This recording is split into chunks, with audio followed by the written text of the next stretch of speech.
오늘 말씀을 가지고 사람으로부터 하나님으로부터라는 제목의 말씀으로 함께 은혜를 나누고자 합니다.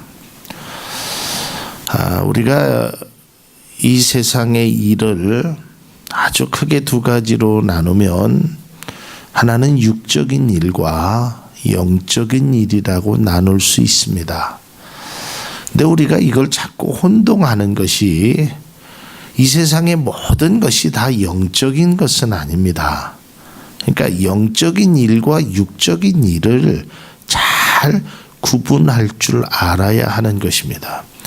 그래서 하나님은 우리가 할 수 있는 일을 우리가 할 수 있도록 해야만 하도록 만들어 주셨습니다. 그리고 그 내가 할 수 없는 일에 관해서는 하나님 앞에 맡기고 하나님 앞에 기도하는 것이 우리의 모습이 되어야 하는 것입니다.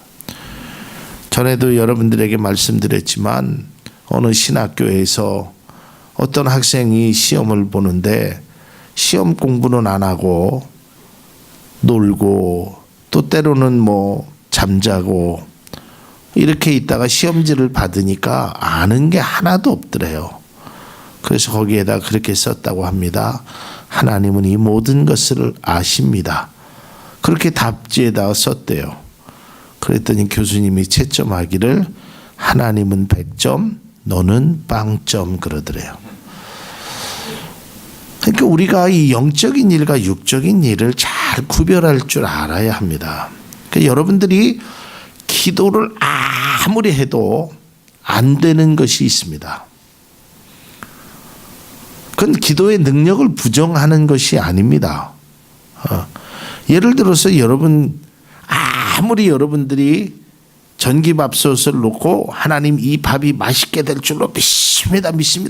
아무리 기도해도 전기밥솥에 스위치를 꽂지 않으면 밥은 안 되는 겁니다. 스위치는 내가 꽂고 기도는 그 다음에 행해야 되는 거지. 내가 할 수 있는 일은 아무것도 안 하고 하나님 앞에만 기도한다고 해서 그것이 진정한 영적인 사람이라고 말할 수 없다는 겁니다. 자, 오늘 비슷한 맥락으로 오늘 사도행전의 역사를 통해서 보면서 이게 과연 사람으로부터 일어난 일이냐 아니면 하나님으로부터 일어난 일이냐 그것에 관한 말씀을 드리고자 합니다.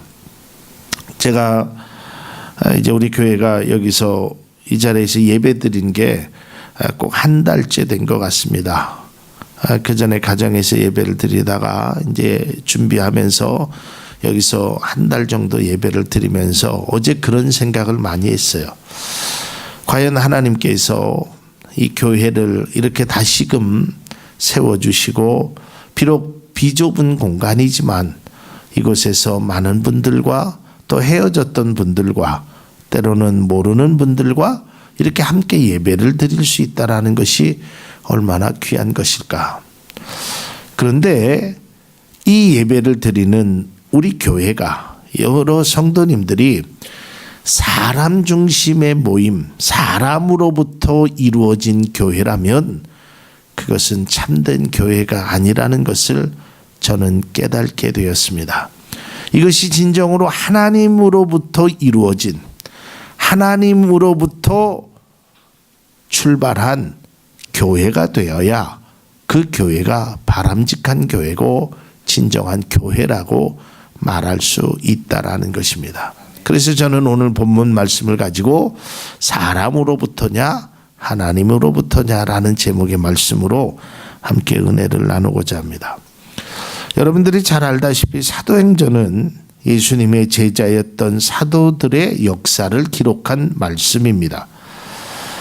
예수님이 십자가에 달려 돌아가시고 그 다음에 예수님께서 부활 승천하신 후에 오순절날 그들이 다 같이 한 곳에 모였습니다. 그들이 앉은 온 집안에 하늘로부터 강한 바람과 소리가 들려오기 시작합니다. 그래서 모였던 그들이 다 성령의 충만함을 받습니다. 그래서 사도행전 2장 4절에 이렇게 기록되어 있습니다. 그들이 다 성령의 충만함을 받고 성령이 말하게 하심을 따라 다른 언어들로 말하기를 시작하니라. 그러니까 이제 막 방언이 막 그들에게 있어서 성령의 충만함으로 되어진 것입니다. 베드로가 성령의 충만함을 받고 비겁했던, 도망갔던, 예수님을 부인했던 그가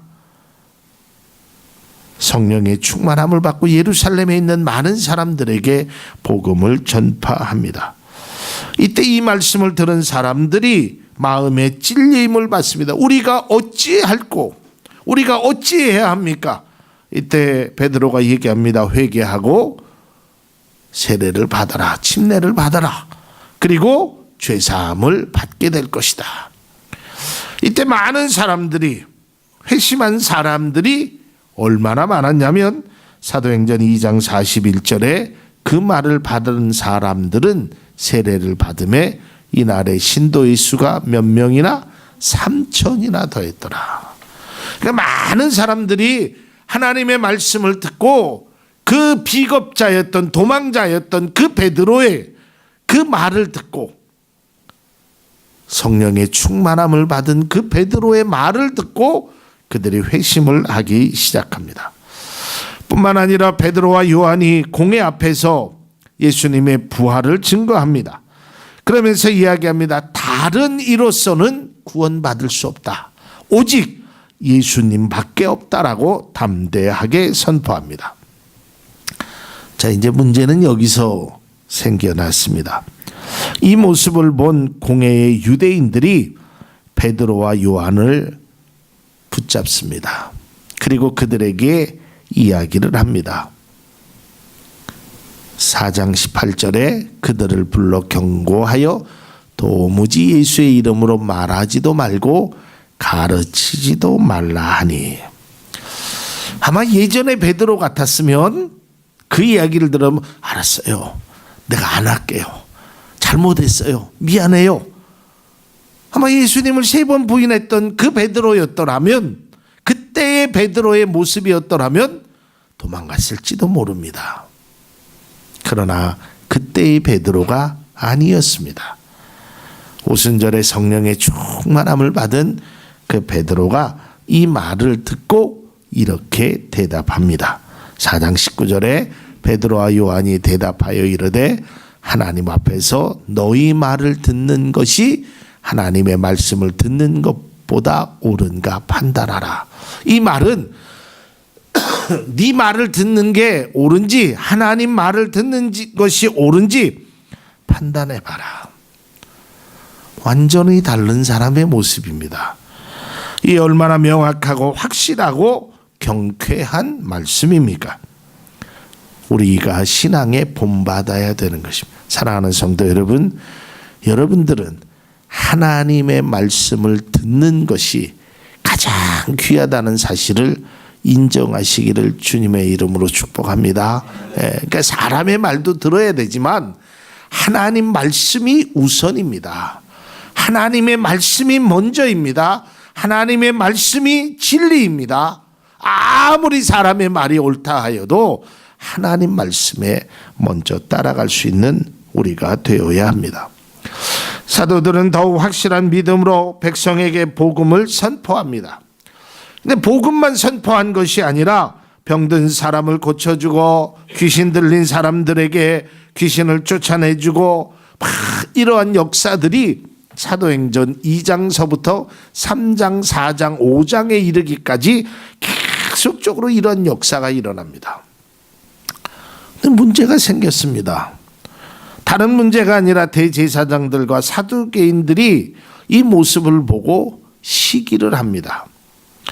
왜냐하면 자신들에게는 이러한 역사가 나타나지는 않기 때문입니다. 그러다 보니까 무슨 생각이 드냐면 이러다가 백성들이 우리를 다 버리면 어떡할까? 이제 근심이 됐습니다. 자, 여기서 우리는 한 가지 조금 생각해야 될 것이 뭐냐면 내가 능력이 없다고 해서 다른 사람의 능력을 폄하하거나 시기해서는 안 된다는 것을 꼭 깨달을 수 있기를 바랍니다. 내가 그 능력을 사모하며 가야 되지, 다른 사람의 능력을 끌어내리려고, 다른 사람의 능력을 폄하시키고 깎아내리려고 해서는 안 된다는 것입니다. 결국 그들이 어떻게 됐습니까? 베드로와 요한을 옥에 가두어 두었습니다. 자, 옥에 가두어 두니까 무슨 일이 일어나면 이제 옥에만 가둬두면 끝날 줄 알았어요. 근데 5장 18절에서 21절 봅니다. 사도들을 잡아다가 옥에 가두었으니 누가 주의 사자가 밤에 옥문을 열고 끌어내어 이르되 가서 성전에 서서 이 생명의 말씀을 다 백성에게 말하라 하며 그들이 듣고 새벽에 성전에 들어가서 가르치더니. 그러니까 인간적으로 막으려고 했어요. 옥에다 다 가두어 놓았어요. 그런데 주의 사자가 그 밤에 옥문을 열어버렸어요.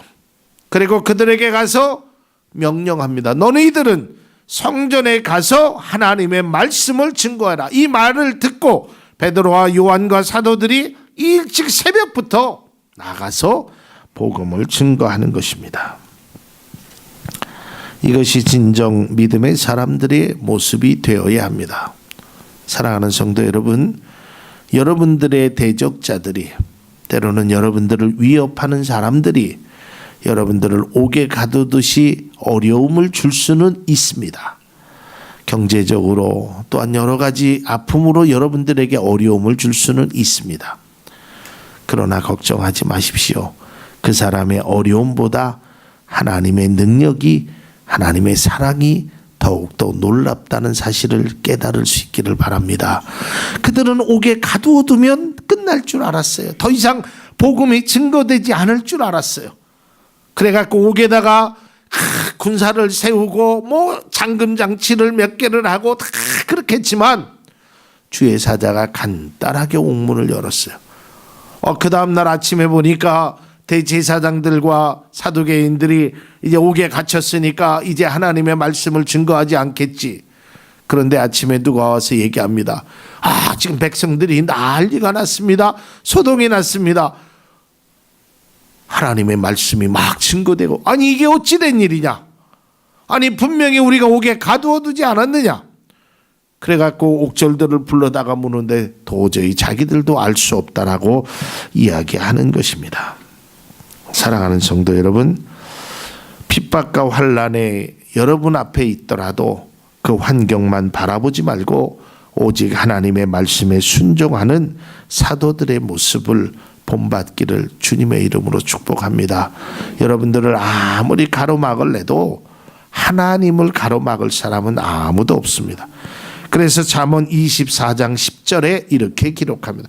내가 만일 환난 날에 낙담하면 내 힘이 미약함을 보임이니라. 낙심하지 마십시오. 여러분들이 감옥에 갇혀 있다고 하여도, 어려움이 있다고 하여도 낙심하거나 실망하지 마십시오.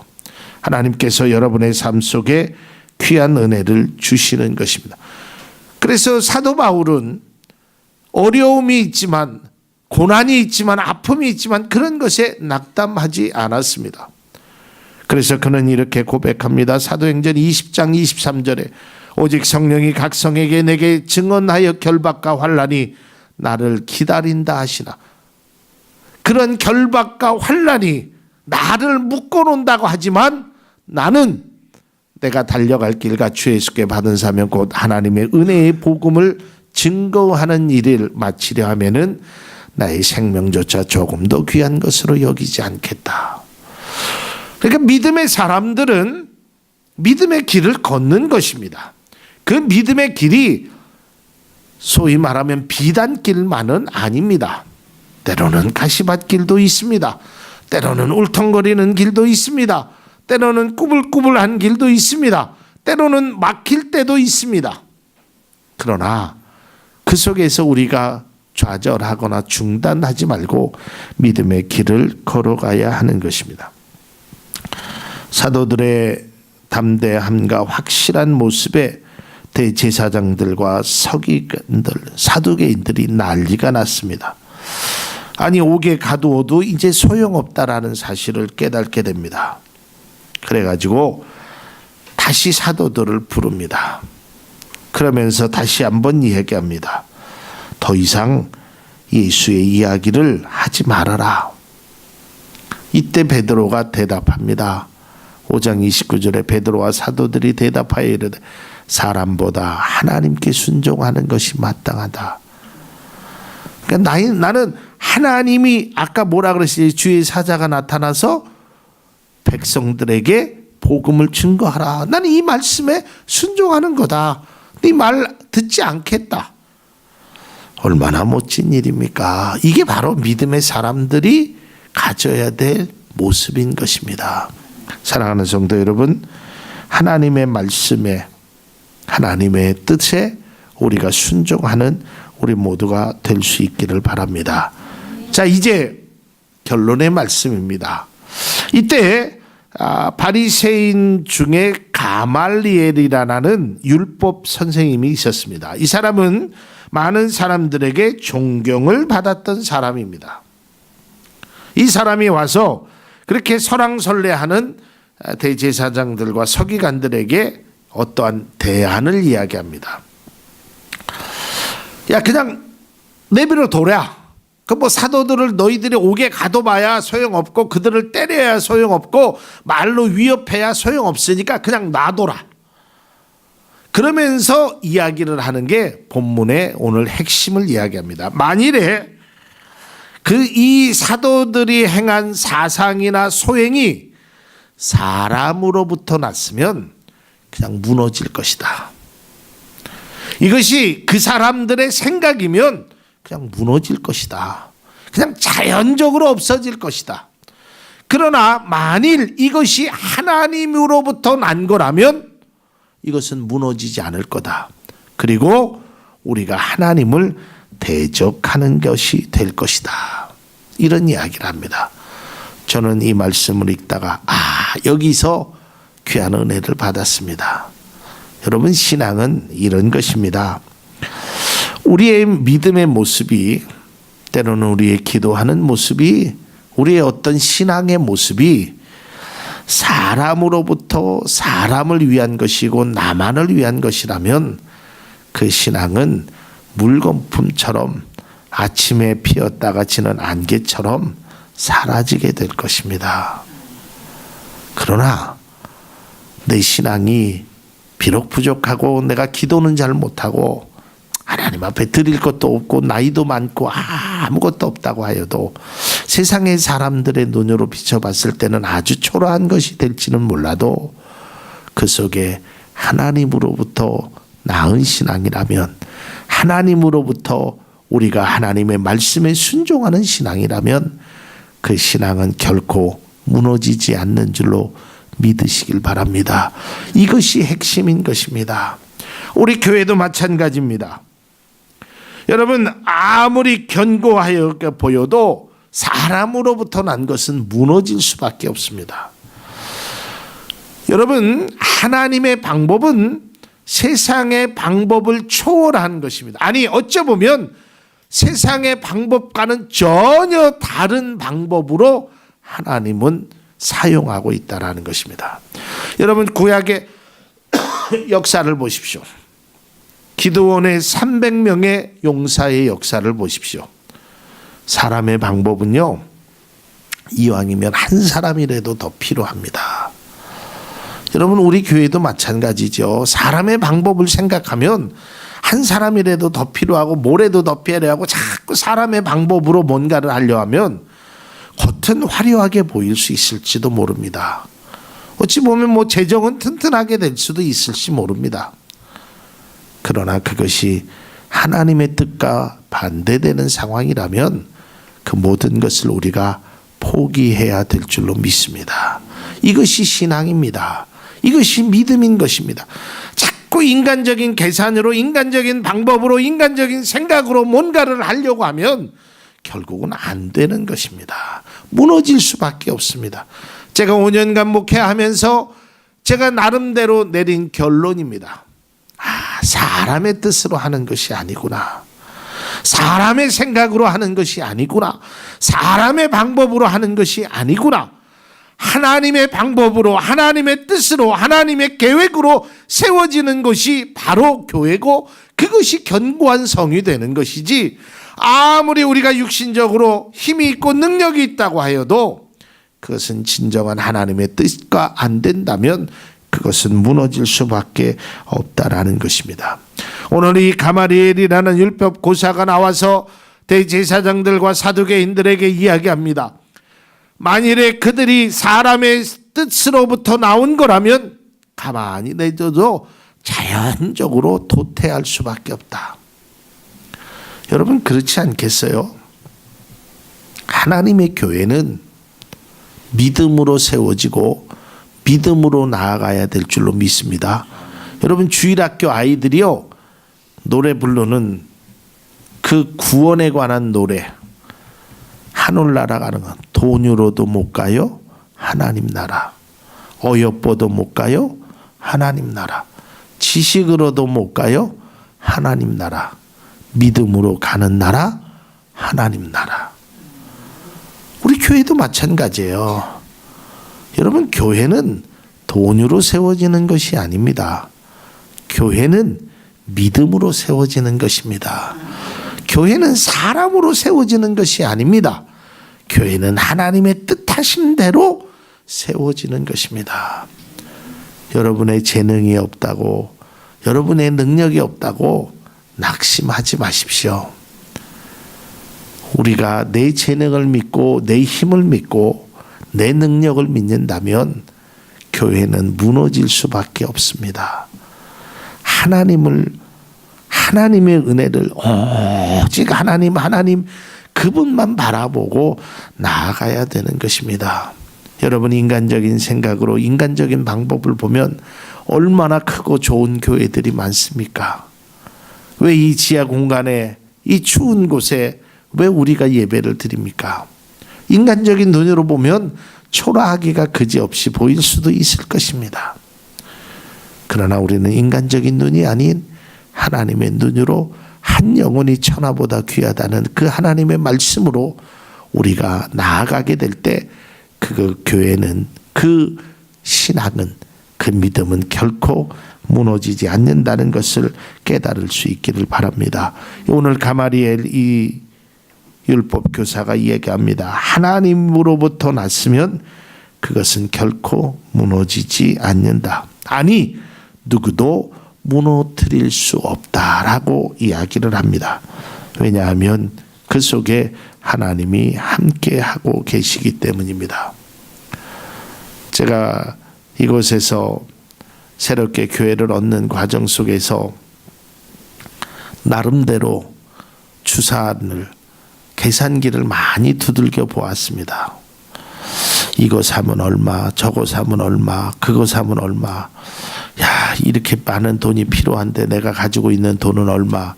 이거 가지고 할부로 사고 뭐 하고 막 계산을 많이 해보았습니다.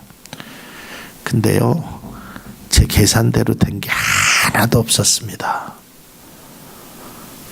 제 계산은 다 틀렸다는 것을 제가 여러분들도 보셨고 우리의 경험입니다.